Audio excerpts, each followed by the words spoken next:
EVM बाबत बोलत असताना काही धक्कादायक गोष्टी समोर येत आहेत. म्हणजे आपल्या डोक्याच्या बाहेरच्या आहेत.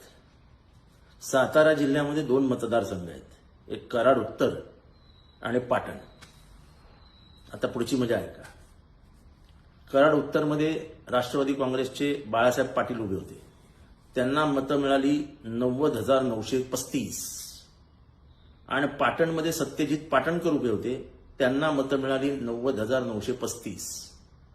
म्हणजे कराड उत्तरचे बाळासाहेब पाटील आणि पाटणचे सत्यजित पाटणकर दोघंही 90,935. एक मत मागे नाही, एक पद पुढे नाही. हे कसं शक्य आहे? म्हणजे इतकंही ऑब्व्हियस करू नये, म्हणजे अगदी लक्षात येण्यासारखं हे घोटाळे करू नये. तुमचा विश्वास बसतोय?